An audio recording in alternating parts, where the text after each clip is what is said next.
Just for prayer as they spread from Texas to other parts of the recognizing Juneteenth celebration day. This year, protests against racial injustice have pushed Juneteenth to the forefront. A 93-year-old woman in Texas is among the people pushing for Juneteenth to become a national holiday. Opalee's Change.org petition states that Juneteenth can become a unifier, recognizing that slaves didn't free themselves. Texas Senator Sheila Jackson Lee is leading the charge in Congress and says it's time for the whole nation to recognize a day that speaks to freedom and independence. Thank you, Jerry.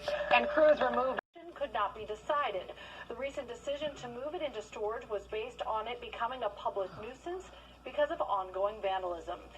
Plus, celebrating the end of slavery in America, we'll have a look at Juneteenth celebrations and protests scheduled in Atlanta, all coming up for you on 11 Live News at 5. Made by 4 nurses in court documents filed against Landmark Hospital in Athens.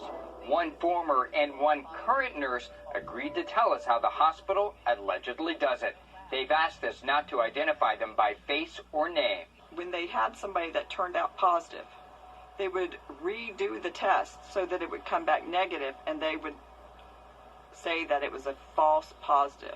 Once our testing, the proper way, started coming back positive, we then weren't allowed to collect the samples any longer.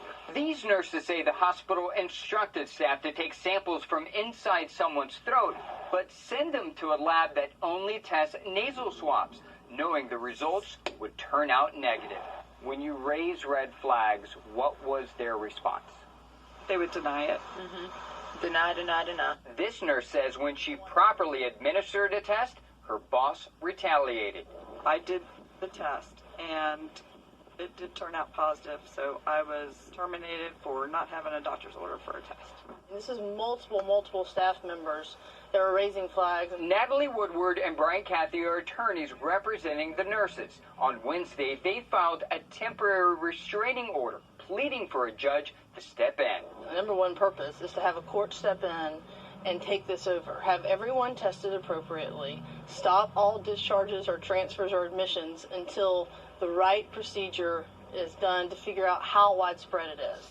In a statement, Landmark Hospital CEO Marie Saylor wrote 11 Alive, "We can assure you that we will vigorously investigate allegations and defend our hospital and its staff against misleading and false claims.